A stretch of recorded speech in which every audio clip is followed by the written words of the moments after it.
మహోన్నతుడవు మమ్మను మిక్కిలి ప్రేమించిన మా ప్రియ పరిశుద్ధుడా, మీ ఘనమైన శ్రేష్టమైన మహోన్నతమైనటువంటి పరిశుద్ధ నామమునకు వందనాలు.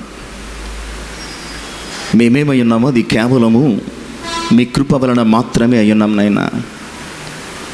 మేము జీవించిన చలించిన సమస్తమును మేము చేయగలుగుతున్నా అది కేవలము మీ సమర్థత తప్ప మా శక్తి కానీ బలము కానీ ఏమీ కాదు. అటు మీ శక్తి కలిగిన పరిశుద్ధ సన్నిధిలో సమర్థవంతమైనటువంటి మీ కార్యములను ధ్యానించి మా జీవితములలో ఈ మండల కాల శిలువ శ్రమల ధ్యాన కొడుకులు మరి విశేషంగా ఈ 4వ దినములో మీ వాక్యము చేత ఆదరించబడాలని ఆశీర్వదించబడాలని మేము చేస్తున్న ఈ చిన్ని ప్రయత్నాన్ని మీ ఆత్మ సహాయము చేత గొప్ప మేలుకరమైన ప్రయోజనకరమైన ప్రయత్నంగా మలచి మీరే మహిమ ఘనత ప్రభావము పొందుమని, మానవ ఆత్మను మరుగుపరిచి మానవ స్వరాన్ని మరుగుపరిచి మహిమ కలిగిన మీ శుద్ధాత్మ సహాయముతోనూ మనోహరమైన మీ స్వరముతోనూ ఈ సమయమందు మమ్మల్ని దర్శించి బలపరచుమని యేసయ్య నామమున ప్రార్థించి వేడుకొనుచున్నాను తండ్రి, ఆమేన్. దేవునికి మహిమ కలుగునుగాక.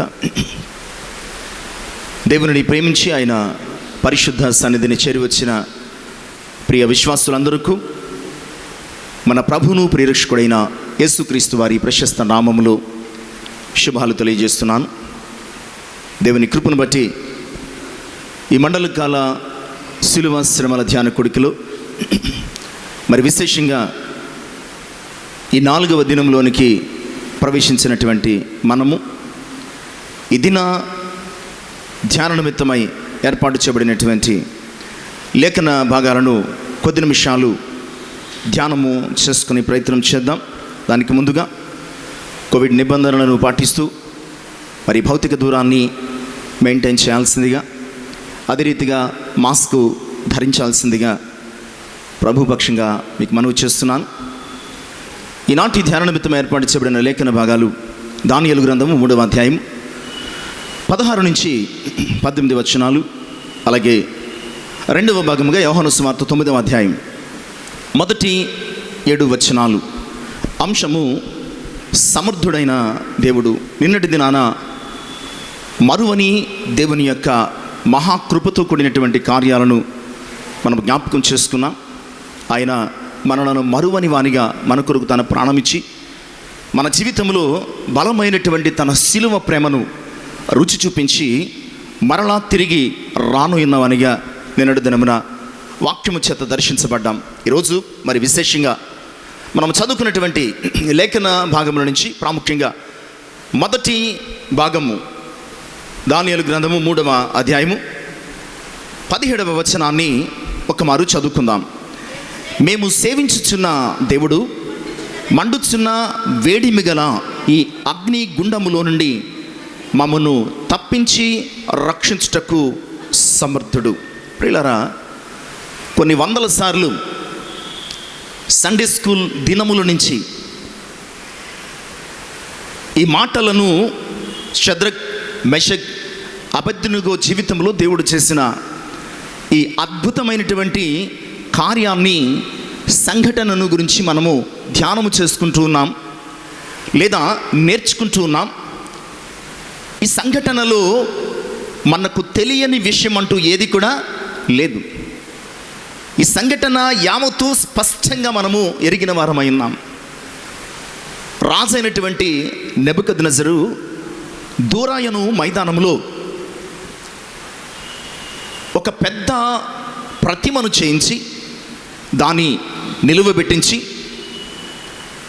వీణే, సింఫోనియా, విపంచి ఇవి మ్రోగుతున్నప్పుడు ఈ దేశంలో ఉన్న ప్రతి పౌరుడు కూడా నేను నిలవబెట్టించినటువంటి ప్రతిమకు నమస్కారం చేయాలి. అలా చేయకపోతే అగ్నిగుండంలో పడవేయబడతారు అని ఒక శాసనం చేయించారు. అలా శాసనము చేయించిన వెంటనే రాజాజ్ఞను పాటించి ఆ దేశంలో ఉన్న ప్రతి పౌరుడు లేదా బానిసగా తీసుకుని రాబడిన ప్రతి వ్యక్తి వెళ్ళి ఆ దూరాయను మైదానంలో ఆ సింఫోనియా వీణే విపంచి మోగే సమయంలో ఆ ప్రతిమకు నమస్కారము చేస్తూ వచ్చారు. ఆ దేశంలో చేయని వారు ఎవరైనా ఉన్నారంటే ఇక్కడ రాయబడినటువంటి వాక్య ప్రకారము షద్రక్, మేషక్, అబేద్నెగో అనేవారు.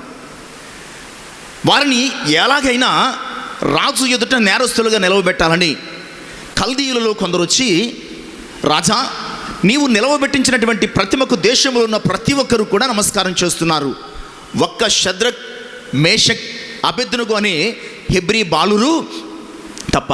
నీవు సెలవిచ్చినట్లు వారిని పిలిపించి వారిని అగ్నిగుండములో వేయించమని చెప్పగా రాజు రౌద్రము కలిగిన వాడై మహాకోపముతో వారిని పిలిపించి సంజాయిషి అడుగుతున్నాడు, మీ దేవుడు నా చేతుల్లోంచి తప్పించగలడు అనుకుంటున్నారా?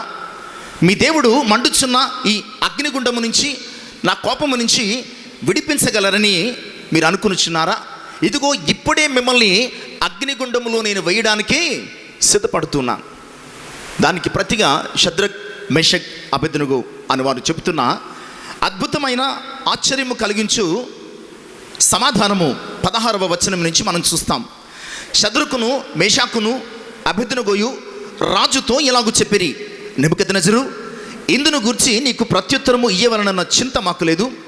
మేము సేవించుచున్న దేవుడు మండుచున్న వేడిమిగల ఈ అగ్నిగుండము నుంచి మమ్మను తప్పించి రక్షించుటకు సమర్థుడు.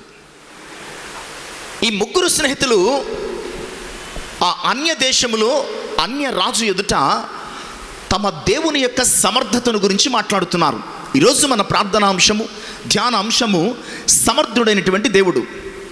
చాలా మార్లు మన విశ్వాస జీవన ప్రయాణంలో దేవునిని ఆరాధిస్తున్నాం, దేవునిని ప్రార్థిస్తున్నాం, దేవుని యొక్క కార్యాలను చదువుకుంటున్నాం, వివరించుకుంటున్నాం, వాటిని గురించి ధ్యానము చేస్తున్నాం. ఇలాంటి అనుభవం కలిగినటువంటి ఆత్మీయ జీవితంలో ఉన్నటువంటి మనము చాలాసార్లు కష్టాలు వచ్చినప్పుడు, చాలాసార్లు శ్రమలు కలిగినప్పుడు, ఇబ్బందులు కలిగినప్పుడు, వ్యాధులు కలిగినప్పుడు, బాధలు కలిగినప్పుడు, మనకై మనము పరిష్కరించుకోలేనటువంటి పరిస్థితులు మన జీవితంలో ఏర్పడినప్పుడు దేవుని సమర్థత మీద కాక లోకములో ఉన్నటువంటి మనుష్యుల సమర్థత మీద మనము ఆధారపడి లోకానుసారమైనటువంటి ప్రయత్నాలు చేస్తాం. అలా చేయొద్దు, అలా వెళ్ళొద్దు అని నేను చెప్పడం లేదు. కానీ దేవుని ఆరాధిస్తున్నటువంటి నీవు, యేసుక్రీస్తునందు రక్షించబడినటువంటి నీవు, ఆయన సమర్థతను ఎరుగకయే నీవు రక్షించబడ్డావా? ఆయన సర్వశక్తిమత్వమును తెలియకయే నీవు ఆయనను స్వంత రక్షకునిగా అంగీకరించావా? ఒకసారి ఆలోచన చేసుకోవలసిన అవసరం ఉంది. ఇక్కడ షద్రక్, మేషక్, అబేద్నెగో అన్య దేశములో వారు బానిసలుగా ఉన్నారు. అన్య దేశము రాజు యొక్క బలమును ఎరిగిన వారు, ఆ రాజ్యం యొక్క శక్తిని ఎరిగిన వారు, ఆ సైనికుల యొక్క సమర్థతను ఎరిగిన వారు ఉన్నారు. అయినప్పటికీ వాటన్నిటికంటే మించి వారు ఆరాధిస్తున్నటువంటి తమ దేవుని సమర్థతను ఎరిగిన వారుగా ఆ రాజు ఎదుట, అతని సైన్యము ఎదుట, అతని మంత్రులు ఎదుట ఈ అద్భుతమైనటువంటి సమాధానం చెప్తున్నారు. రాజవైన నెబుకద్నెజరు, నీకు సమాధానము లేదా నీకు ప్రత్యుత్తరము ఇయ్యవలనన్న చింత మాకు లేదు. మేము సేవించుచున్నటువంటి దేవుడు మండుచున్న వేడిమిగల ఈ అగ్నిగుండము నుంచి మమ్మను తప్పించి రక్షించుటకు సమర్థుడు. ఎందుకు ఈ మాట మరల చెప్తున్నానంటే, నీవు కలిగి ఉన్న దేవుని సమర్థతను నీవు ఎరిగి ఉన్నావా? నీవు ఆరాధిస్తున్నటువంటి నీ దేవుని సమర్థతను, శక్తిని నీవు తెలిసి ఉన్నావా? నీవు ప్రార్థిస్తున్నటువంటి నీ దేవుని యొక్క సమర్థత మీద నీకు నమ్మకం ఉందా లేదా? అలాగూ ఆయన సమర్థత మీద కానీ, నిన్ను పిలుచుకున్న, నిన్ను ఏర్పాటు చేసుకున్నటువంటి, నిన్ను రక్షించుకున్నటువంటి నీ దేవుని సమర్థత మీద నీకు నమ్మకం లేకపోతే ప్రియ విశ్వాసి, నువ్వు ఎన్ని సంవత్సరాలుగా ఆయనను ఆరాధిస్తున్నా ప్రయోజనం లేదు. ఆయన నుంచి ఎలాంటి ప్రతిఫలము కూడా రాదు అన్న సంగతిని వాక్యానుసారంగా జ్ఞాపకం చేస్తున్నాను. ఇక్కడ నేను జ్ఞాపకం చేసే ప్రాముఖ్యమైన విషయం ఏంటంటే, నీ దేవుడు సమర్థుడే, అందులో అనుమానము లేదు, ఖచ్చితంగా సమర్థుడే. ఇక్కడ నేను చెప్పే ప్రాముఖ్యమైన విషయం, నీ దేవుడు సమర్థుడైతే సరిపోదు, ఆ దేవుణ్ణి విశ్వసించు నీ విశ్వాసం కూడా సమర్థవంతమైన విశ్వాసం ఉండాలి. రెండు విషయాలు నీ జీవితంలో అద్భుతాలు జరగడానికి కారణమై ఉన్నాయి. నీ జీవితంలో దేవుడు ఆశ్చర్య కార్యాలు చేయడానికి ఆధారంగా ఉన్నాయి. ఒకటి, నీ దేవుడు సమర్థుడు. నీవు ఒప్పుకున్నా ఒప్పుకోలేకపోయినా అది ఆయన సమర్థతను రుజువు చేస్తుంది. ఇక రెండవదిగా, అట్టి దేవుని కలిగినటువంటి నీ విశ్వాసము, ఆ దేవుని యందు నీ విశ్వాసము కూడా సమర్థవంతమైనటువంటి విశ్వాసము కలిగి ఉండాలి. చచ్చుబడిపోయిన విశ్వాసము, పుచ్చిపోయినటువంటి విశ్వాసము, పనికిరాని విశ్వాసము, అల్ప విశ్వాసము నీవు కలిగి ఉంటే సమర్థవంతమైనటువంటి దేవుని కార్యాలు నీ జీవితంలో ఎప్పుడు కూడా చూడలేవు. సమర్థవంతమైనటువంటి దేవుని కార్యాలు నీవు అనుభవించాలంటే విశ్వాసములో నీవు కూడా సమర్థవంతునిగా ఉండాలి. నీ విశ్వాసము కూడా సమర్థత కలిగినటువంటి విశ్వాసంగా ఉండాలి. అలాంటి సమర్థత కలిగిన విశ్వాసము నీవు కలిగి ఉండగలిగితే ప్రియ విశ్వాసి, నీ ఎదుట అగ్నిగుండాలు ఆరిపోతాయి, బలమైనటువంటి రాజ్యాలు నీ ఎదుట నీ దేవుని సన్నిధిని మోకరిల్లుతాయి అన్న సంగతిని షద్రక్, మేషక్, అబేద్నెగో అనే ఈ బానిసలు బబులోను దేశంలో రుజువుపరిచారు. ఈరోజు స్వతంత్రత కలిగినటువంటి వ్యక్తిగా, దేవుని సన్నిధిని విమోచించబడినటువంటి వ్యక్తిగా జీవిస్తున్నటువంటి నీవు నేను ఆయన కార్యాలను పరిశుద్ధ గ్రంథము ద్వారా నేర్చుకుంటున్నావు. ఆయన కార్యాలను నీ జీవన ప్రయాణంలో అనుభవిస్తున్నావు. అయినప్పటికీ ఇప్పుడు సమస్య వస్తే కనుక నీ దేవుని సమర్థతను నమ్మేంతటి సమర్థవంతమైన విశ్వాసం మనకి ఉండటం లేదు. సమర్థవంతమైనటువంటి విశ్వాసము మనకి ఉండటం లేదు. ఆయన మరి ఆమ్ని పొటెంట్ అంటే సర్వశక్తుడు, సమర్థవంతమైనటువంటి దేవుడు, సమర్థత కలిగిన దేవుడు. ఆయనకు అసాధ్యమైనది ఏది కూడా లేదు. ఆదికాండము 18వ అధ్యాయం 14వ వచనములో చెప్తూ ఉంటాడు కదండి, యెహోవాకు అసాధ్యమైనది ఏదైనా ఉన్నదా? ఈ లోకములో ఫలానాది ఆయనకు అసాధ్యం, ఫలానాది దేవునికి వీలు కానిది అని చెప్పగలిగేవారు కానీ, చెప్పగలిగే అంశం కానీ ఈ లోకంలో ఏదైనా ఉన్నదా అంటే ఏది కూడా లేదు. ఆయనకు అసాధ్యమైనది ఏది కూడా లేదు. కనుక ఈరోజు ఆయన పరిశుద్ధ సన్నిధిలో, ఈ మండలకాల శిలువ ధ్యాన కుడికలో ఆయనను ఆరాధిస్తున్నటువంటి నీవు, ఆయన స్వరమును వింటున్నటువంటి నీవు, ఆయన సమర్థుడు అని నీవు అనుకుంటే సరిపోదు. నీ విశ్వాసము కూడా సమర్థవంతమైనటువంటి విశ్వాసముగా ఉండగలిగితే షద్రక్, మేషక్, అబేద్నెగో వంటి వారి జీవితంలో చూచిన అద్భుతాలు నీ జీవితంలో కూడా చూడగలవు. వారు అగ్నిగుండములో మాత్రమే వేయబడ్డారండి. ఈరోజు అగ్ని వంటి మహాశ్రమల నడుమ క్రైస్తవ విశ్వాసగా నీవు ప్రయాణిస్తున్నావు. అగ్ని వంటి మహాశోధనల నడుమ ఈరోజు క్రైస్తవుడు ప్రయాణిస్తున్నాడు. అగ్ని వంటి భయంకరమైనటువంటి పరిస్థితుల నడుమ ఈరోజు క్రైస్తవ విశ్వాసి జీవిస్తున్నాడు, పోరాడుతున్నాడు, యుద్ధము చేస్తున్నాడు. అలాంటి పోరాటములు, అలాంటి యుద్ధములు, అలాంటి ప్రయాణములు సమర్థవంతమైనటువంటి దేవుణ్ణి కలిగినటువంటి నీవు సమర్థత కలిగిన విశ్వాసిగా జీవించనవసరము లేదా? అలా నీవు జీవించకపోతే నీ జీవితంలో ఏ విజయాన్ని సాధించలేవు. షద్రక్, మేషక్, అబేద్నెగో ఈ సంగతి చెప్పిన తర్వాత, ఈ మాటలు చెప్పిన తర్వాత, మా దేవుడు నీ చేతుల్లోంచి ఈ అగ్నిగుండము నుంచి మమ్మల్ని తప్పించి రక్షించడానికి సమర్థుడు అన్న మాట చెప్పిన తర్వాత రాజు కోపం వచ్చింది. మీ దేవుడు నాకంటే సమర్థుడా? మీ దేవుడు నాకంటే గొప్పోడా? మీ దేవుడు నాకంటే బలవంతుడా? మీ సంగతి చూస్తానని చెప్పి ఆ గుండాన్ని 7 అంతలు పెంచి అందులో వేయించేశాడు. వేసిన వారు చచ్చిపోయారు. రాజు చూస్తున్నప్పుడు వేయబడిన వారు 3 అయితే 4 తిరుగుతున్నారు. ఆశ్చర్యపడి మంత్రులను అడిగాడు, ఎంతమందిని వేశాం? 3 వేశాం. అయితే 4 తిరుగుతున్నారంటే వెంటనే వారిని బయటికి తీసుకురండి. బయటికి తీసుకొచ్చినప్పుడు 3 ఉన్నారు. వెంటనే వైద్యులను పిలిపించి వారిని చెక్ చేశారు. ప్రియసంగమ విశ్వాసులారా, వారిని చెక్ చేస్తున్నప్పుడు ఆ దానియేలు గ్రంథము 3వ అధ్యాయం 27వ వచనములో మనం చూస్తామండి. దానియేలు గ్రంథము 3వ అధ్యాయం 27వ వచనం చూద్దాం. అధిపతులను, సేనాధిపతులను, సంస్థానాధిపతులను, రాజు యొక్క ప్రధానమంత్రులను కూడివచ్చి ఆ మనుషులను పరీక్షించి వారి శరీరములకు అగ్ని ఏ హాని చేయకుండాటయు, వారి తల వెంట్రుకలలో ఒక్కటైనను కాలిపోకుండాటయు, వారి వస్త్రములు చెడిపోకుండాటయు, అగ్ని వాసనైనను వారి దేహములకు తగులకుండాటయు చూచిరి.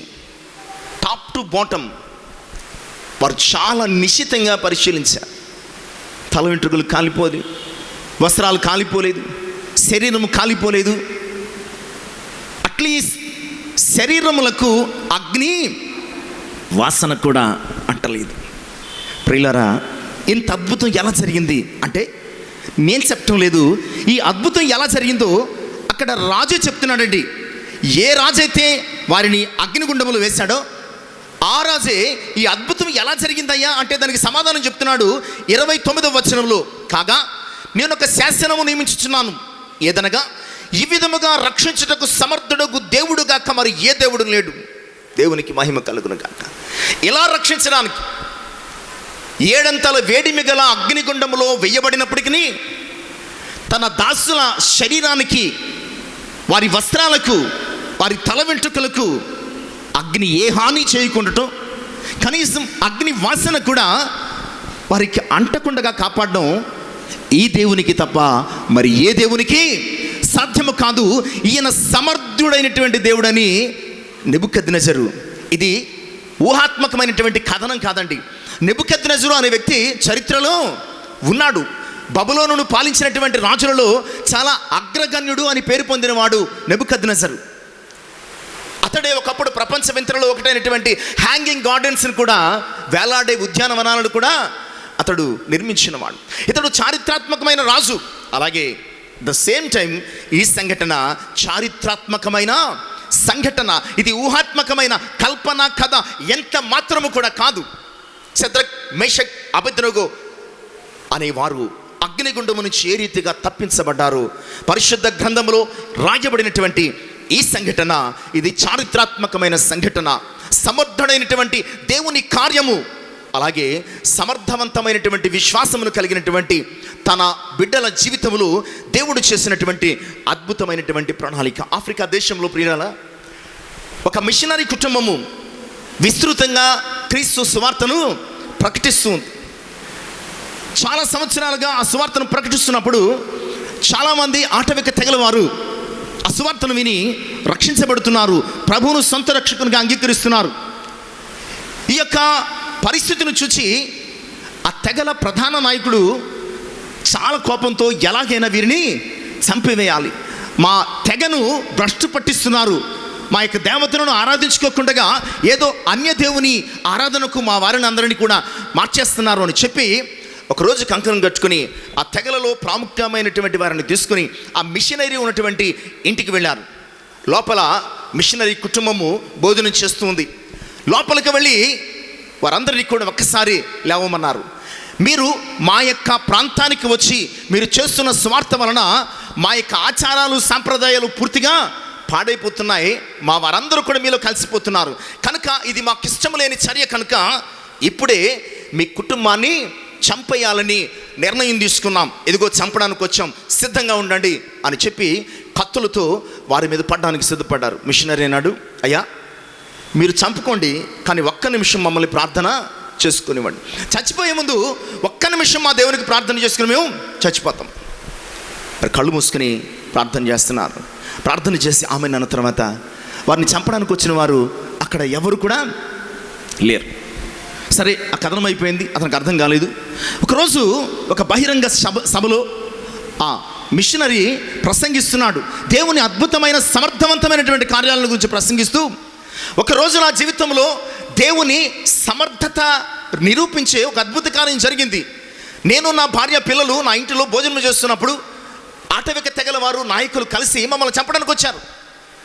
చంపడానికి కత్తులు ఎత్తి సిద్ధపడుతున్న సమయంలో ఒక చిన్న ప్రార్థన చేసుకుంటాం అని చెప్పి అన్నాం. ప్రార్థన చేసుకోవడానికి మోకరించి ప్రార్థన చేసుకుని కళ్ళు తెరిచే లోపల అక్కడ ఎవరు లేరు. ఇప్పటికీ అర్థం కాలేదు ఈ అద్భుతమైన కార్యము, దేవుని సమర్థతను నిరూపించే కార్యం ఎలా జరిగిందో ఇప్పటికీ మాకు అర్థం కావటం లేదు అని చెప్తున్నాడట. అప్పుడు ఆ సభలో ఒక ఆటవిక తెగ నాయకుడు లేచి, నాకు తెలుసు ఆ సంఘటన ఎలా జరిగిందో అని లేచాడట. ఎలా తెలుసు నీకంటే, ఆ రోజు మిమ్మల్ని చంపడానికి వచ్చిన వారిలో నేను కూడా ఒక్కడిని. చంపడానికి మేము వచ్చాం, మీరు చివరిగా చిన్న ప్రార్థన చేసుకుంటామని అడిగారు. సరే, ప్రార్థన చేసుకోమని సమయం ఇచ్చాం. మీరు ప్రార్థన చేసిన వెంటనే ఆ చుట్టూ కూడా ఒక అగ్ని జ్వాల ఆ ఇంటినంతా కూడా చుట్టుకొని ఆ వెలుగులో ఎవరు కనిపించని అయోమయ పరిస్థితి ఏర్పడింది. ఆ వెలుగును చూచి, ఆ అగ్ని జ్వాల చూచి, ఆ ప్రకాశాన్ని చూచి లోపలికి వచ్చిన మేము, బయట ఉన్నటువంటి వారు కూడా భయపడిపోయి పారిపోయాం. ఆ తర్వాత దేవుని శక్తిని ఎరిగి ఇదిగో ఈరోజు ప్రభువుని అంగీకరించి మీ సభలో కూర్చున్నాను. ఆ రోజు ఇది జరిగిందని చెప్పాడు. నిజమే ప్రియులరా, నిన్ను చంపడానికి ఎంతో శక్తిమంతులు రావచ్చు, నీ మీద పగబెట్టిన వారు ఎంతోమంది బలవంతులుగా ఉండవచ్చు, లేదా నీ మీదకు వస్తున్న సమస్యలు నీ శక్తి కంటే, నీ సమర్థత కంటే మించినవి కావచ్చు. కానీ నీవు విశ్వాసముతో ప్రార్థిస్తున్నటువంటి నీ దేవుడు, నీవు నమ్మకముతో కనిపెడుతున్నటువంటి నీ దేవుడు నిన్ను చంపడానికో, నిన్ను ముంచడానికో, నిన్ను నాశనము చేయడానికి వచ్చినటువంటి నీ శత్రువు వంటి నీ సమస్యలను పారద్రోలగలిగినటువంటి సమర్థుడైనటువంటి దేవుడు నీకున్నాడు. కనుక ఈరోజు ఈ మాటలు వింటున్న ప్రియులారా, ఎప్పుడో షద్రక్ మెషక్ అబేద్నెగో కాలంలోనే కాదు, ఇప్పుడు నీవు సమర్థుడైనటువంటి దేవుని కార్యాలను నీ జీవితంలో చూడాలంటే సమర్థవంతమైనటువంటి విశ్వాసాన్ని కలిగి ప్రార్థించి చూడు. సమర్థవంతమైనటువంటి విశ్వాసాన్ని కలిగి ఎదురు చూడు. సమర్థవంతమైనటువంటి విశ్వాసిగా నీవు ప్రభు కొరకు కనిపెట్టగలిగితే ఖచ్చితంగా నీ ఎదుట అగ్ని వంటి శ్రమలు, సమస్యలు ఆరిపోతాయి, పారిపోతాయి. ఇది వాక్యానుసారంగా దేవుడు చెబుతున్న సత్యము, ఆయన ఆత్మ బోధిస్తున్నటువంటి విషయము అన్న సంగతిని మీకు తెలియజేస్తున్నాను. కనుక ఈ మాటలు వింటున్న ప్రియులారా, నీకున్న సమస్య, నీకున్న వ్యాధి, బాధ ఏదైనా కావచ్చు, నిన్ను మించినది, నీ శక్తికి మించింది. కానీ నీవు ఆరాధిస్తున్న దేవుడు నీ సమస్య కంటే సమర్థుడు, నీ వ్యాధి కంటే సమర్థుడు, నీ బాధ కంటే సమర్థుడు, నువ్వు కలిగి ఉన్నటువంటి పరిస్థితి కంటే ఆయన సమర్థుడైన దేవుడు. అట్టి సమర్థుడైన దేవుణ్ణి కలిగి నీవు సమస్యకు భయపడిపోకుండా సమర్థవంతమైన విశ్వాసంతో ప్రార్థించి చూడు. నీ ఎదుట సమస్యలన్నీ కూడా సమసిపోతాయి, పారిపోతాయన్న సంగతిని జ్ఞాపకం చేస్తున్నాను. ప్రియులారా, నీ విశ్వాసం సమర్థవంతమైనదైతే ఉమ్మితో కూడా నిన్ను బాగు చేయగలిగినటువంటి సమర్థుడు నీ దేవుడు. అర్థమవుతుందా? నీ విశ్వాసము సమర్థవంతమైన విశ్వాసం అయితే నిన్ను ఉమ్మి వేసి బాగు చేయగలిగిన సమర్థుడు నీ దేవుడు. మనం చదువుకున్న రెండవ భాగం అదే. యోహాను సువార్త 9వ అధ్యాయం 7-8 వచనాలు ఒక్కమారు చదువుకుందామండి. ఆయన సమర్థతను నిరూపించే సంఘటన చూద్దాం. నీవు సిలోయమును కోనేటికి వెళ్ళి, ఆ పై వచనం కూడా చదవండి. ఆయన ఇట్లు చెప్పి నేల మీద ఉమ్మి వేసి, ఉమ్మితో బురద చేసి, వాని కన్నుల మీద బురద పూసి, నీవు సిలోయమును కోనేటికి వెళ్ళి అక్కడ కడుగుకొమ్మని చెప్పాను. చదవండి. సిలోయమును మాటకు పంపబడిన వాడని అర్థము. వాడు వెళ్ళి కడుగుకొని చూపు గలవాడై వచ్చింది. ప్రియులారా, ఒక ఉమ్మి వేసి బురద చేసి ఆ వ్యక్తి కన్నుల మీద పూశాడు. శిష్యులు అంటున్నారు అతను చూసి, అయ్యా వీడు పుట్టిగ్రుడివాడిగా పుట్టడానికి కారణం ఇతడు చేసిన పాపమా, ఇతని తల్లిదండ్రులు చేసిన పాపం? ప్రభు అంటున్నారు, దేవుని నామము మహిమ కొరకు ఇతను ఎలా ఉన్నాడు. ఆయన సమర్థతను నిరూపించే ఒక సాధనమై అతడు గుడ్డివాడిగా పుట్టాడు. దేవుని సమర్థతను, ప్రభు యొక్క సమర్థతను, శక్తిని శిష్యులు తెలుసుకోవడానికి, అలాంటి ప్రజలు తెలుసుకోవడానికి అతడు గుడ్డివాడే పుట్టాడు అని చెప్పి ఉమ్మి వేసి బురద చేసి అతని కళ్ళ మీద పూసి సిలువను కోనేటికి వెళ్ళి కడుక్కోమన్నాడండి. వాడు కడుక్కున్నప్పుడు వానికి చూపు వచ్చింది. ప్రియులారా, ఆయన ఉమ్మి వేసిన అది నీ జీవితంలో సమర్థవంతంగా పనిచేస్తుంది. ఎప్పుడు అంటే ఆయన కడుగుకోమన్నప్పుడు నీవు ఎలాంటి క్వశ్చన్స్ వేయకుండా వెళ్ళి కడుక్కున్నప్పుడు. ఇది అతని విశ్వాసపు సమర్థతను చూపిస్తుంది. నేను గుడ్డోడిని, నేను వెళ్ళలేను, నీవేదో మాటతో బాగు చేస్తే సరిపోతుంది, ఇలాంటి ప్రశ్నలు, ఇలాంటి ఆర్గ్యుమెంట్స్ ఏమీ చేయటం లేదు. ప్రభు ఉమ్మి వేసి బురద చేసి కాళ్ళ మీద పూశాడు, అసహించుకోలేదు, వెళ్ళమన్నాడు, క్వశ్చన్ చేయలేదు, వెళ్ళాడు, కడుక్కున్నాడు. ఇది ఆ గుడ్డివాని యొక్క సమర్థత కలిగిన విశ్వాసానికి సాదృశ్యం. చాలాసార్లు మన విశ్వాసంలో సమర్థత కొదువవుతుంది. ఆవగింజంత విశ్వాసం అంటారు కదండి. ఆవగింజంత విశ్వాసం అంటే చిన్న విశ్వాసం అని కాదు. అక్కడ ఆవగింజలు ఫలించడానికి కావలసిన సమర్థత ఉన్నదండి. ఆవగింజ చిన్నదే కావచ్చు, మరి అంతకంటే చిన్న విత్తనాలు మన జీవితంలో చూచుండొచ్చు. ఆ విత్తనాలు ఫలించడానికి కారణం ఏంటంటే ఆ విత్తనం లోపల ఫలించడానికి కావలసిన సమర్థవంతమైన పదార్థం ఉంది. ఈరోజు సమస్యలు పారద్రోలడానికి, నీ వ్యాధులు పోవడానికి, నీ బాధలు పోవడానికి నీకు సమర్థవంతమైన సంపూర్ణ విశ్వాసం ఉందా లేదా? అతడు ప్రశ్నించలేదు, వెళ్ళాడు, కడుక్కున్నాడు.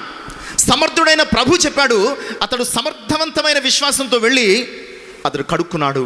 వెంటనే చూపు పొందినట్లుగా మనము చూస్తున్నాం. ఈ మాటలు వింటున్న ప్రియ విశ్వాసి, ఎన్నోసార్లు ప్రభు నీకు వాగ్దానం చేస్తున్నాడు, కానీ నీ విశ్వాసం సరిగా లేదు. ఎన్నోసార్లు ప్రభు నీతో చెప్తున్నాడు, నీకు మేలు కలుగు చేస్తాను, నీకు స్వస్థత కలుగు చేస్తాను, నిన్ను ఆశీర్వదిస్తాను, నిన్ను కడతాను, నిన్ను దీవిస్తాను, నిన్ను హెచ్చిస్తాను. ఇలా ఎన్నో వాగ్దానాలు నీ జీవితంలో ఆయన వాక్యం ద్వారా మాట్లాడుతున్నాడు, ప్రసంగాల ద్వారా మాట్లాడుతున్నాడు, ఇంకా రకరకాల మాధ్యమాల ద్వారా నీతో మాట్లాడుతున్నాడు. నువ్వు అనుకుంటున్నావు ఏదో వాక్యం కదా, నాకు సంబంధం లేదనుకుంటున్నావు. కానీ నీవున్న సమస్యలో ఆయన నీతోనే మాట్లాడుతున్నాడు. నీకున్నటువంటి వ్యాధిలో ఆయన నీతోనే మాట్లాడుతున్నాడు. నీవు అనుభవిస్తున్న బాధలో ఆయన నీకే తన స్వరాన్ని వినిపిస్తున్నాడు. ఏమంటే, ఇదిగో నువ్వు వెళ్ళి నీ కన్నులను కడుక్కో.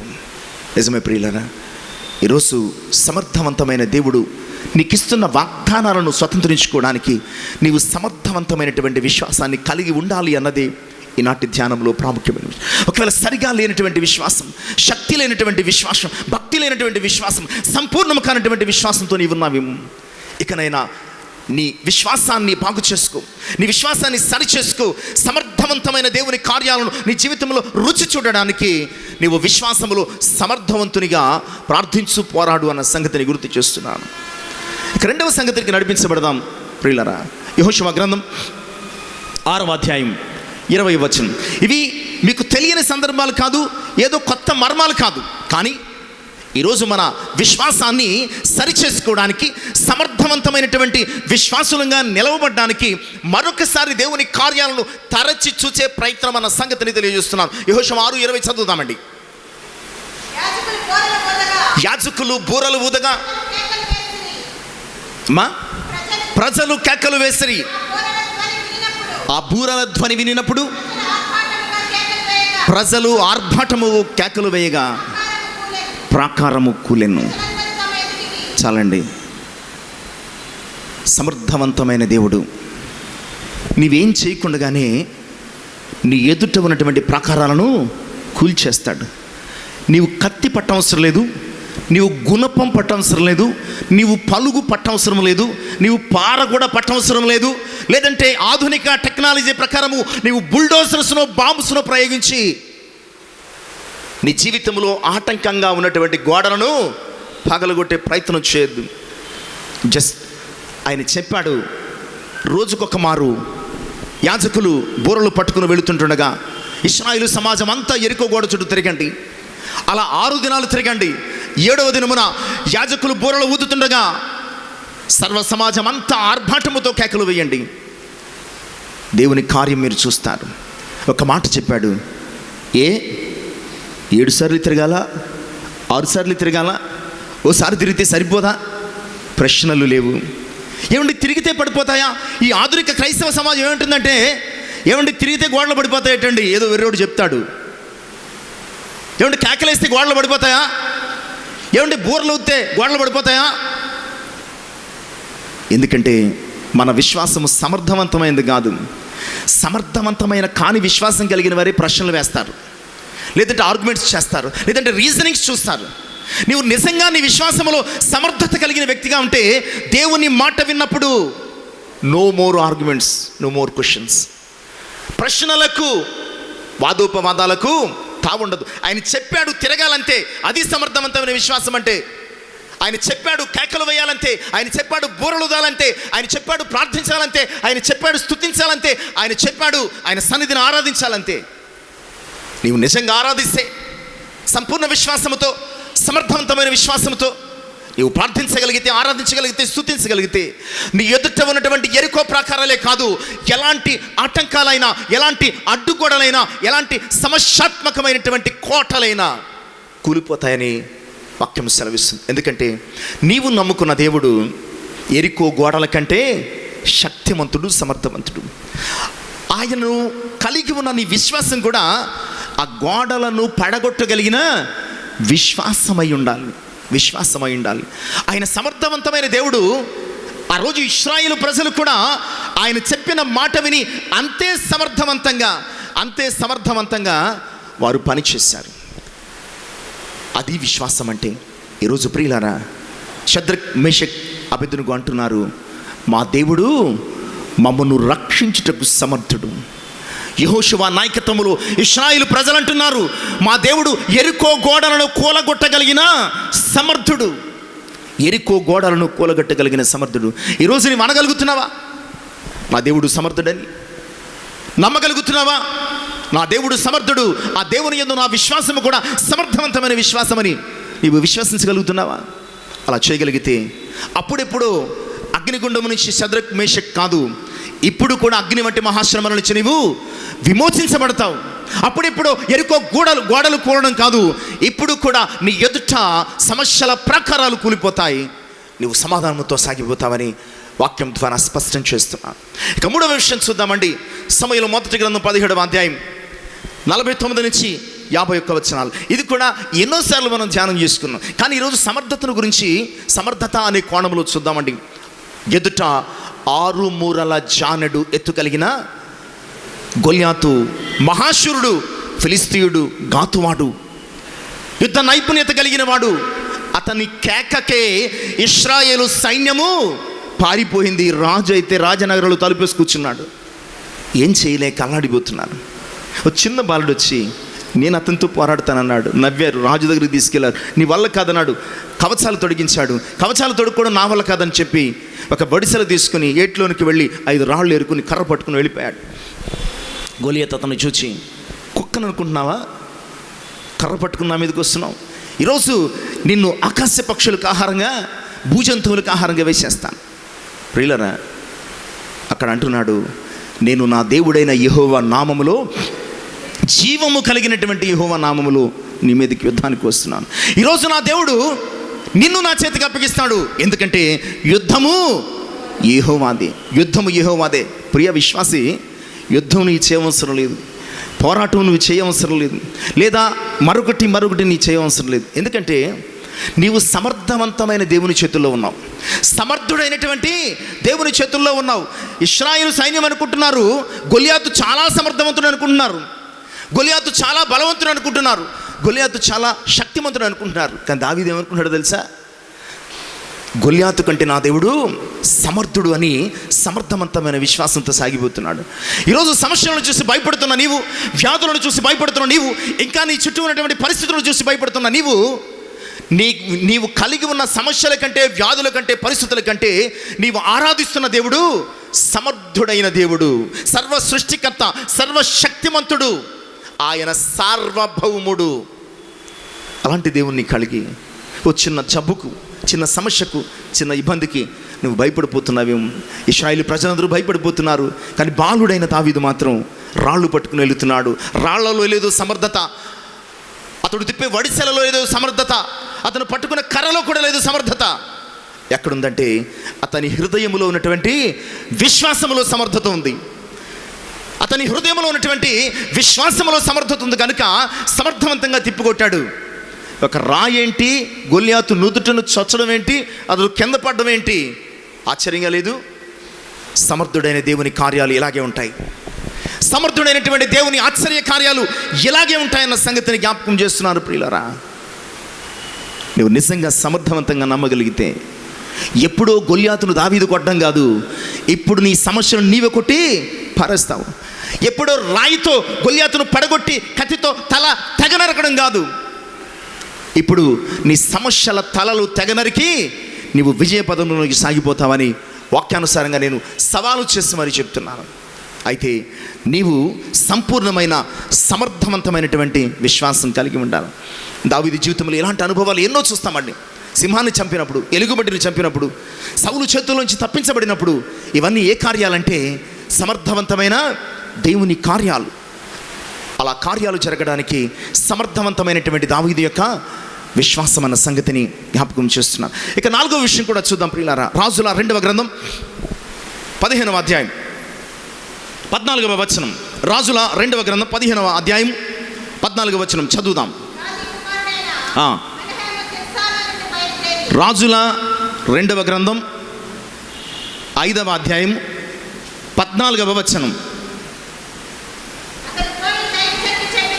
అతడు పోయి దైవజనుడు చెప్పినట్లు యొర్దాను నదిలో 7 మార్లు మునగగా అతని దేహము పసిపిల్ల దేహం వలె అయిపోయింది.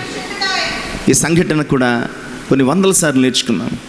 ఎందుకు మళ్ళా ఈ సంఘటనలు జ్ఞాపకం చేసుకోవాలంటే మన విశ్వాసం సమర్థవంతంగా లేదు కనుక, తిరిగి విశ్వాసంలో మనము సమర్థులము అవ్వాలి కనుక. ఇతడు సమర్థవంతమైన సైనికుడు. ఎవరు?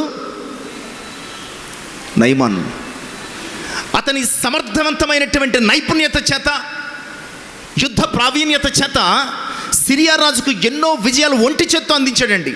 అలా చేశాడంటే ఖచ్చితంగా ఆ సైనికాధికారి ఎవరై ఉండాలి? సమర్థుడై ఉండాలి. కానీ అతని బలహీనతను జయించడానికి అతని దగ్గర సమర్థత లేదు. యుద్ధాలు చేసి జయించడానికి సమర్థత ఉంది, శత్రువును మట్టి కరిపించే సమర్థత ఉంది, విజయాలను చేకూర్చే సమర్థత ఉంది. కానీ అతని శరీరంలో ఉన్నటువంటి కుష్ఠ రోగమును మాన్పుకునే సమర్థత అతని దగ్గర లేదు. హెబ్రీ బాలిక చెప్తుంది, నా సమర్థుడైన దేవుని సేవకుని దగ్గరికి నువ్వు వెళ్ళు, ఆయన నిన్ను బాగు చేయడానికి సమర్థుడు. వెళ్ళాడు. ఎలీషా చెప్తున్నాడు, నా దగ్గరికి ఎందుకు, వెళ్ళి యోర్దాన్లో 7 సార్లు మునుగు, 7 సార్లు మునుగు, స్వస్థ పొందుతావు. మా దేశంలో అభానాయు, ఫర్పరు అనే నదులు లేవా? ఈ మురికి గుంటలో 7 సార్లు మునిగితేనా స్వస్థత వస్తుంది? ఈ మురికి నదిలో 7 సార్లు మునక్కపోతే నాకు స్వస్థత రాదా? నీవిచ్చే స్వస్థత ఏ పార్టీ అని చెప్పి వెళ్ళిపోయాడు. ఏదో నా గాయం మీద, నా యొక్క దేహం మీద చెయ్యి ఆడించి ఏదో అద్భుతం చేస్తామనుకున్నాను, కానీ ఆ నదిలో మునుగు, ఈ నదిలో మునుగు అంటే నా వల్ల కదని వెళ్ళిపోయాడు. వెళ్ళిపోయిన తర్వాత దాసుడు అంటున్నాడు, అయ్యా బంగారమో వెండో మరొకటి అడిగితే నువ్వు అతనికి ఇవ్వకుండా ఉంటావా? అతను ఏమడిగాడు? యోర్దాను నదిలో 7 సార్లు మునుగమన్నాడు. మునిగితే పోలే అన్నాడు. ఎందుకో దేవుడు మనసు మార్చాడు. అసంపూర్ణమైన సమర్థత లేని విశ్వాసం కలిగిన అతడు ఆ దాసుని మాట విని సమర్థవంతమైనటువంటి సంపూర్ణ విశ్వాసం కలిగిన వాడై వెళ్ళి యోర్దాను ఒడ్డున మునగడానికి ప్రయత్నించాడు.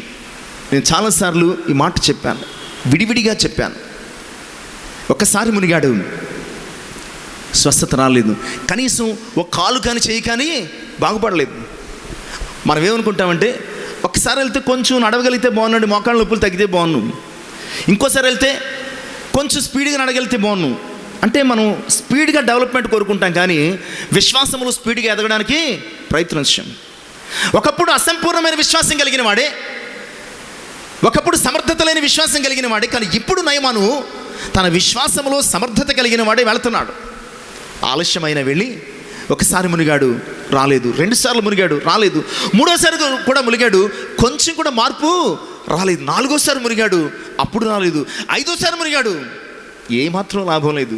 మనకు వెంటనే ఏమవుతుందండి? ఇన్నిసార్లు మునుగుతున్నాను, ఎంతో కొంత మేలు కనిపించాలి కదా, బెటర్మెంట్ అంటూ ఉండాలి కదండి, ఎంతో కొంత నయం అవ్వాలి కదండి. 5 సార్లు మునిగాను, 6 సార్లు మునిగాను, రాలేదు, ఇంకేం వస్తుందండి, పోతాం, నా ఇంటికని వెళ్ళిపోతాం. ఎందుకంటే అలగడము ఇశ్రాయేలీయుల నుంచి నేర్చుకున్న ఒక గొప్ప విద్య మనకి. కానీ నయమాను అలా చేయలేదు. ఎందుకు? 7వసారి కూడా మునిగాడు. 6 సార్లు కనిపించిన అద్భుతం, 7వసారి కనిపించింది. ప్రియ విశ్వాసి, ఒకసారి ప్రార్థించాను, 2 సార్లు ప్రార్థించాను, 3 సార్లు ప్రార్థించాను అని లెక్కలు కట్టుకుంటున్నావా? లేదా విసిగి వేసారిపోతున్నావా? ప్రార్థించడం అంటే నీ కార్యము జరిగే వరకు ప్రార్థించాలా. నీ జీవితంలో దేవుడు సమర్థవంతమైన స్వస్థత ఇచ్చే వరకు ప్రార్థించాలా. నీ జీవితంలో దేవుడు తన మహత్కార్యము నీకు రుచి చూపించే వరకు ప్రార్థించాలా. అది సమర్థవంతమైన విశ్వాసం అంటే. సమర్థవంతమైన సైనికుడు చివరి వరకు పోరాడతాడు, కానీ సైనిక బలం అవతల ఎక్కువైపోయిందని వెన్ను చూపి తిరిగి రాడు. అలా తిరిగి వస్తే అతడు యుద్ధ రంగంలోనే చచ్చిపోతాడు.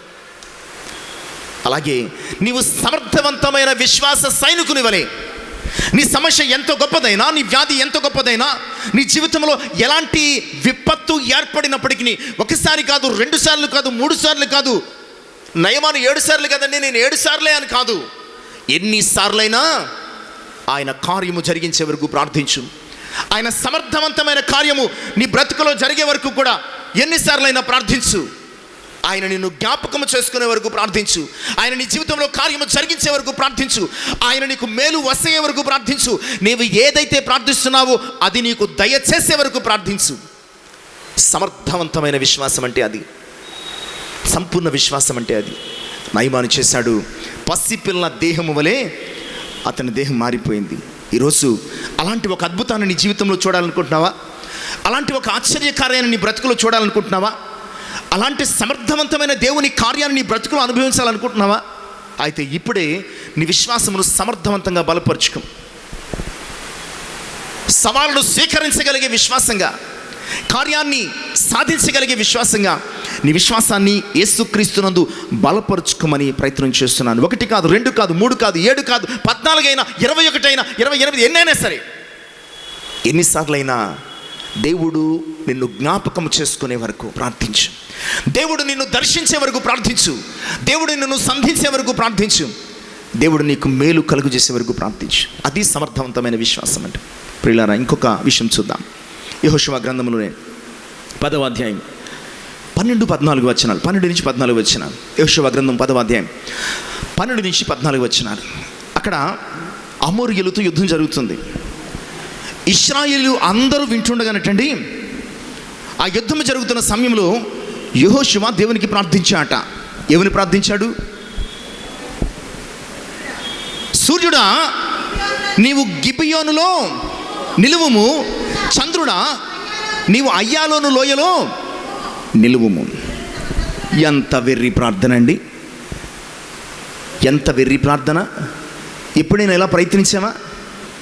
ఈ ప్రార్థన మన దృష్టికి ఎలా ఉంటుంది? ఒక సగటు మానవుని దృష్టికి ప్రార్థన ఎలా ఉంటుంది? నవ్వులాంటిగా ఉంటుంది, వెటకారంగా ఉంటుంది, ఏదో జోకేసినట్టు ఉంటుంది కదండి. కారణం ఏంటంటే మన విశ్వాసం సమర్థత కలిగిన విశ్వాసం కాదు. అప్పటి వరకు అలా జరగలేదు. అలా జరుగుతుందని కూడా ఆధారం లేదు, నమ్మకం లేదు. కానీ అలా ప్రార్థించడానికి కారణం యెహోషువ విశ్వాసము సమర్థత కలిగిన విశ్వాసం. యెహోషువ చాలా చూశాడు. ఐగుప్తులో ఆయన సమర్థవంతమైన కార్యాలు చూచాడు. ఎర్ర సముద్రము దగ్గర ఆయన సమర్థవంతమైన హస్తాన్ని చూచాడు. మారా అనుభవములో ఆయన సమర్థత కలిగినటువంటి హస్తము మధురంగా మార్చిన కార్యాన్ని చూచాడు. మన్నాను కురిపించిన ఆయన సమర్థవంతమైనటువంటి కృపను చూచాడు.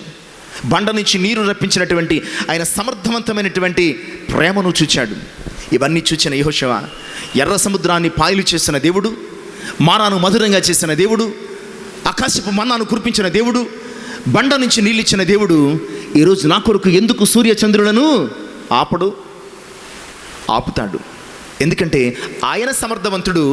ఆయనను నమ్మిన నేను కూడా సమర్థవంతమైన విశ్వాసము కలిగి ఉన్నాను. ప్రార్థించాడండి. అలాంటి దినమటండి అంతకు ముందు రాలేదట, ఆ తర్వాత రాలేదు. ఎలాంటి దినం? ఒక నరుణ్ణి మనవిని ఆలకించి సూర్యుడిని చంద్రుణ్ణి ఇంచుమించు ఒక దినము మట్టుకు, ఒక రోజు మట్టుకు ఆపేసినటువంటి అలాంటి రోజు. ప్రియులారా, ఇది దేవుని సమర్థతను గుర్తు చేస్తున్న విషయం. అదే సమయంలో ప్రార్థించిన యెహోషువ విశ్వాసములో సమర్థత, కెపాసిటీ అన్నమాట అండి. అంత కెపాసిటీతో ప్రార్థించాను. ఈరోజు ప్రకృతిని, విశ్వాన్ని శాసించగలిగిన శక్తి నీ విశ్వాసంలో ఉంచాడు ఆయన కదండి.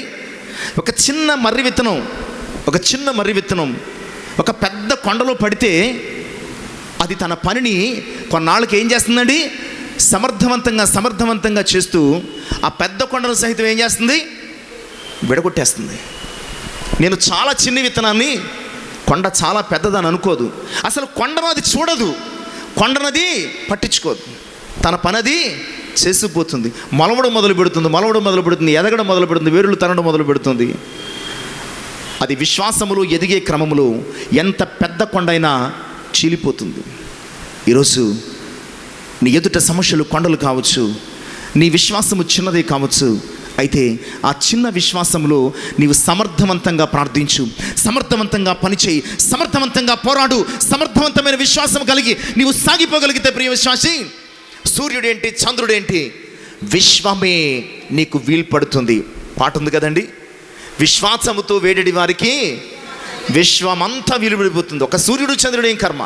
ఎందుకంటే నీవు సమర్థవంతమైన విశ్వాసము ఉంచిన దేవుడు ఎవరో తెలుసా? సర్వ సృష్టికర్త అయినటువంటి సమర్థుడైన దేవుడు. నీ కొరకు ఒక సూర్యుడిని, చంద్రుడినే కాదు, నీ కొరకు ఆయన ఏదైనా చేయడానికి సిద్ధంగా ఉన్నాడు అన్న సంగతిని వాక్యం ద్వారా జ్ఞాపకం చేస్తున్నాడు. కనుక ఈ సన్నిధిలో ఆయనను ఆరాధిస్తున్న నీవు సమర్థుడైన దేవుణ్ణి కలిగి ఉన్నావన్న సంగతిని జ్ఞాపకం చేసుకోవాల్సిందిగా ప్రభు పక్షంగా మనము చేస్తున్నాను.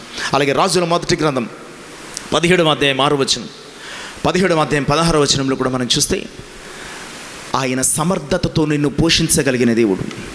ఆయన సమర్థతతో నిన్ను పోషించగలిగిన దేవుడు. ఆ రోజు ఆ దేశమంతటా కూడా భయంకరమైన కరువు వచ్చింది. తన దాసుడైన ఏలీయాకి చెప్తున్నాడు, నీవు వెళ్ళి కెరీతు వాగు దగ్గర కూర్చో. కెరీతు వాగు దగ్గర కూర్చో. ఎలా పోషించబడతాం, ఎలాగ నీరు, ఎలాగ ఆహారం? వెళ్ళి కెరీతు వాగు దగ్గర కూర్చున్నాడు. వెళ్ళేటప్పటికి సాయంకాలం అయింది. సాయంకాలం ఇంటికి వెళ్ళిపోతూ ఒక కాకి వచ్చి ఆ వాగు దగ్గర ఆగింది. ఆశ్చర్యంగా కాకి నోట్లో రొట్టెని మాంసం ముక్క ఉంది. ఎక్కడి నుంచో ఇది ఎత్తుకుపోతుంది అని అనుకున్నాడు. కానీ ఎక్కడి నుంచో ఎత్తుకుపోయినా ఎక్కడికి తీసుకొచ్చింది అది? ఏలీయా దగ్గరికి వచ్చి అక్కడ పెట్టి దబాలను ఎగిరిపోయింది. ఆశ్చర్యపడ్డాడు. పడుకున్నాడు తినేసి. మళ్ళీ ఉదయమైంది, ఆకలేస్తుంది. మళ్ళా కాకొచ్చింది, మళ్ళా అక్కడ ఆగింది. ఆశ్చర్యం. మళ్ళా ఆ నోట్లో చూస్తే ఓ రొట్టెని ఒక మాంసం ముక్క కనిపించింది. ఏంటి విచిత్రం? దేవుని మాట జ్ఞాపకం వచ్చింది. నీవు కెరీతు వాగు దగ్గర కూర్చో, నేను నిన్ను పోషిస్తాను. చెప్పునోడెవరు? సమర్థుడైన దేవుడు. చెప్పినవాడు సమర్థుడైన దేవుడు. నీవు సమర్థత కలిగి ఉంటే కరువు దినాల్లో ఆయన నేను పోషించగలడు. ఒకసారి 10 నెలలు 11 నెలలు వెనక్కి వెళ్ళిపోండి. ప్రపంచం ఎలా ఉంది? లాక్డౌన్ అంటూ బంధించారు. లాక్డౌన్లో ఒక్కరోజైనా మంచి కూర తినకుండా ఉన్నామా? రోజు మాంసే, రోజు గుడ్లే. ఏమంటే బాగా తినమన్నారండి. బలాన్ని కొరకు తినమన్నాడు. ఇమ్యూనిటీ పెరగాలి. ఉరకనే లోపల విపరీతమైన కోరిక. విపరీతంగా తిన్నారు. ఆశ్చర్యం ఏంటంటే బయట కొంతమంది వచ్చి గుర్తుపట్టలేకపోయాం. అలాగున్నారు. కొంతమంది అయితే టైలర్ షాప్కి పరిగెట్టారు. రకరకాల విపరీతాలు జరిగిపోయినాయి. ఏ ఒక్కరైనా లాక్డౌన్లో ఒక్క పూట అన్నం తినలేదండి అన్నోళ్ళు ఉన్నారా? ఉంటే చెయ్యొద్దండి. ఏలియా కాలం గురించి మనం ఆలోచిస్తున్నాం. నీ కాలంలో కూడా ఆయన, నీ జీవితంలో కూడా ఆయన సమర్థవంతమైన కార్యాలు జరిగించాడు. కొట్లు కట్టేశారు, వ్యాపారాలు లేవు, డబ్బులు లేవు, పనులు లేవు, పస్తులు కూడా లేవు. అది దేవుని సమర్థత. నిజమే ప్రియులారా, నీ దేవుడు మామూలు దేవుడు కాదు.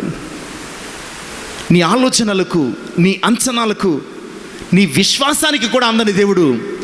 ఆయన పట్ల నీవు సమర్థవంతమైనటువంటి విశ్వాసం కలిగి ఉంటే చాలు. ఆ కెరీతు వాగులో నీళ్ళు ఎండిపోయినాయట. ఏం చేయాలి దేవుడు అనుకున్నాడు? నీవు సారిపతం ఊరికి వెళ్ళు, నీ కొరకు అక్కడ ఒక స్త్రీని నియమిస్తాను. వెళ్ళాడు. పొలంలో ఎరుకుంటుంది. చివరి రొట్టె ముక్క తిని చచ్చిపోదాం, ఎంతకాలం బతికితే అంతకాలం. వెళ్ళాడు, నీళ్ళు తెమ్మన్నాడు. వెళ్ళబోతుంటే అమ్మ రొట్టె కూడా తెమ్మన్నాడు. ఆమె లబోదీపమంది, అయ్యా ఒక రొట్టె చేసుకుని నా కుర్రోడు నేను తిని చచ్చిపోదాం అనుకుంటున్నావు, ముందు నాకు తీసుకురా. నీ తొట్టెలో పిండి అయిపోదు, నీ బుడ్డలో నూనె అయిపోదు. వెళ్ళింది, తీసుకొచ్చింది. 16వ వచనం చూస్తే, 17వ అధ్యాయం 16వ వచనం చూస్తే, దైవజనుడు చెప్పినట్లు ఆ కరువు దినములన్నిట ఆమె యొక్క తొట్టెలో పిండి అయిపోలేదు, బుడ్డెలో నూనె అయిపోలేదు. పోషించబడ్డారు. ఇది దేవుని సమర్థత, ఇది దేవుని శక్తి, ఇది దేవుని అద్భుతమైనటువంటి కృప. ఆ కృప నీకు కావాలంటే నీవు సమర్థవంతమైన విశ్వాసాన్ని కలిగి ఉండు. ఆ కృపను కావాలంటే నీవు సమర్థవంతమైన విశ్వాసం కలిగి. చివరి అంశానికి నడిపించబడతాడు. చివరి అంశానికి 116వ సంకీర్తన 8వ చరణం. 116వ సంకీర్తన, మరణము నుండి నా ప్రాణమును, కన్నీళ్లు విడువకుండగా నా కన్నులను, జారి పడకుండగా నా పాదములను, చావు గోతి నుంచి తప్పించగలిగిన సమర్థుడైన దేవుడు. నిన్ను చావు గోతి నుంచి తప్పించగలిగిన సమర్థుడైన దేవుడు. ఎలాగండి? హిజ్కియాను చూడండి, లాజరును చూడండి. ఇందాక మనం చదువుకున్నామే, సారిపతి విధవరాలి కుమారుడు. ఆ తర్వాత ఎలీషా కాలములో షూనేమీరాలి కుమారుడు, నాయును విధవరాలి కుమారుడు. అలాగే సమాజ మందిరపు అధికారి యాయిరు కుమార్తె. 1 కాదు 2 కాదు, అనేక సాదృశ్యాలు, అనేక అద్భుతాలు. చచ్చిపోయిన వారిని బతికించిన సమర్థుడు, చావు గోతినకి ప్రాణము దిగిపోకుండా కాపాడినవాడు. ఈ 116వ సంకీర్తన ఎవరు రాశారో తెలియదు, కానీ పండితులు అంటారు ఇది హిజ్కియా రాసి ఉండొచ్చు. ఎందుకంటే ఇందులో ఉన్నటువంటి అనుభవాలు హిజ్కియా జీవితంలోనే జరిగాయి. ఆ 3వ చరణంలో, ఆ 116వ సంకీర్తన 3వ చరణంలో, మరణ బంధములు నన్ను చుట్టుకుని ఎండును, పాతాళ వివాదములు నన్ను పట్టుకుని ఎండును, శ్రమయు దుఃఖము నాకు కలిగిను. అప్పుడు దయచేసి యెహోవా నా ప్రాణమును విడిపించుమని ప్రార్థించగా ఆ 8వ చరణములో సమర్థుడైన దేవుడు సమర్థవంతమైన తన కార్యాన్ని తన భక్తుని జీవితంలో జరిగిస్తున్నాడు. మరణం నుండి ప్రాణమును, కన్నీళ్లు విడుకుండగా కన్నులను, జారి పడకుండగా పాదములను తప్పించాడు. ఎంత అద్భుతమైన దేవుడు, ఎంత ఆశ్చర్యకరుడు, ఎంత ఆలోచనకర్త. ఇలాంటి గొప్ప దేవుడిని కలిగి నిన్ను వేధిస్తున్న సమస్యలకు, నిన్ను బాధిస్తున్నటువంటి వ్యాధులకు, నిన్ను తొందరపెడుతున్నటువంటి నీ జీవిత పరిస్థితులకు నీవు లోబడిపోయి లొంగిపోయి దేవుని సమర్థతను అవమానపరుస్తున్నావేమో, దేవుని సమర్థతను శంకిస్తున్నావేమో, దేవుని సర్వశక్తిమత్వాన్ని నీవు అనుమానిస్తున్నావేమో. ఒక్కసారి నీవు సమర్థవంతమైన విశ్వాసంతో ప్రార్థించి చూడు. ఒక్కసారి నీవు సమర్థవంతమైనటువంటి వ్యక్తిగా ఆయన సన్నిధిని నిలవబడు. ఆకాశపు వాకిండ్లను విప్పుతాడు. నీ జీవితంలో విస్తారమైనటువంటి దీవెనల వర్షం కుమ్మరిస్తాడు. నీ ఉద్యోగ విషయంలో కావచ్చు, నీ చదువు విషయంలో కావచ్చు, నీ వివాహ విషయంలో కావచ్చు, లేదంటే నీ సమస్యల విషయంలో కావచ్చు, నీ ఆరోగ్య విషయంలో కావచ్చు, ఇంకా చెప్పుకోలేనటువంటి నీ బాధల విషయంలో కావచ్చు, ఆయన నీకున్న సమస్త వ్యాధి బాధ బలహీనతలను పారదొరుతాడు. ఎందుకంటే ఆయన పేరే సమర్థుడైన దేవుడు, అంటే సర్వశక్తిమంతుడైన దేవుడు. నీవు అట్టి సర్వశక్తిని కార్యాలను రుచి చూడాలి అని అనుకుంటే కనుక నీ విశ్వాసం కూడా శక్తి కలిగిన విశ్వాసంగా, సామర్థ్యం కలిగిన విశ్వాసంగా, సమర్థత కలిగిన విశ్వాసంగా నీవు కలిగి ఉండగలిగితే ఖచ్చితంగా ఈరోజే ఈ క్షణమే నీ జీవితంలో ఆయన తన కార్యాన్ని చేయడానికి సమర్థునిగా ఎదురు చూస్తున్నాడు. కనుక ప్రియులారా, షద్రక్, మేషక్, అబేద్నెగోను ఒక్కసారి జ్ఞాపకం చేసుకో. బానిసలు, అన్య దేశంలో ఉన్నవారు, లాగిపెట్టి ఒకడు కొడితే సమాధానం చెప్పేవాడు ఎవడు కూడా లేడు. అగ్నిగుండంలో వేసేస్తే ఎందుకు వేసామని అడిగేవాడు లేడు. అలాంటి నిస్సహాయతలో సమర్థుడైన దేవుని యందు విశ్వాసం కలిగిన వారై, మా దేవుడు మండుచున్న వేడి మిగల ఈ అగ్నిగుండం నుంచి మమ్మల్ని తప్పించి రక్షించుటకు సమర్థుడని రాజు ఎదుట విశ్వాసంతో నిలవబడి వారి సమర్థమైన విశ్వాసము చేత అగ్ని బలమును చల్లార్చారు. ఈరోజు నీవు కూడా అట్టి విశ్వాసముతో సమర్థవంతమైన దేవుని కృపచేత నీ సమస్యలను పారద్రోలి, నీ వ్యాధులను జయించి, నీ జీవన ప్రయాణంలో దేవుని మేలైన ఆశీర్వాదకరమైన కార్యాలను రుచి చూడాల్సిందిగా జ్ఞాపకం చేస్తూ కొద్ది మాటలు ముగిస్తున్నాను. ఈ మాటలు దేవుని సమర్థతను మన హృదయములో సమర్థవంతమైన విశ్వాసముతో ఫలింప చేయడానికి పరిశుద్ధాత్ముడు కృప చూపించును గాక. ఆమెను తల నుంచి ప్రార్థన చేసుకుందాం. మహోన్నతుడమైనటువంటి మా ప్రియుడా, పరిశుద్ధుడా, మీ కొందనాలు ఇంతవరకు మాతో మీరు మాట్లాడారయ్యా. నిజమే, మాకున్న సమస్యలు చాలా పెద్దవి. మా ఎదుట ఉన్నటువంటి ఎత్తైన కొండలు ఎక్కలేనివి. మా శరీరంలో ఉన్న బాధలు బహు బాధాకరమైనవి నాయన. మేము వీటిని చూస్తున్నాం, కానీ సర్వ సృష్టికర్తవు, సర్వశక్తిమంతుడవు అయినటువంటి సమర్థుడైన మిమ్మల్ని మాత్రం మేము చూడటం లేదయ్యా. మీ అందులో విశ్వాసాన్ని మేము బలపరచుకోవటం లేదు, దృఢపరచుకోవటం లేదు. విన్న వాక్యములు అద్భుతాలకు కారణం మీ సమర్థత, అలాగే మీ భక్తుల సమర్థవంతమైనటువంటి విశ్వాసం. ఈరోజు మేము కూడా మా విశ్వాసాన్ని సరిచేసుకోవడానికి సమర్థవంతమైన సంపూర్ణమైన విశ్వాసం కలిగిన వారుగా, సమర్థవంతుడా మీ యొక్క శక్తి కలిగిన కార్యాలు మా జీవితంలో అనుభవించడానికి వాక్యాన్ని ఫలింపు చేయమని యేసయ్య శ్రేష్టమైన పరిశుద్ధ నామమున ప్రార్థించి వినయపూర్వకంగా అడిగి వేడుకొనుచున్నాను తండ్రి. ఆమేన్. దేవునికి మహిమ కలుగును గాక.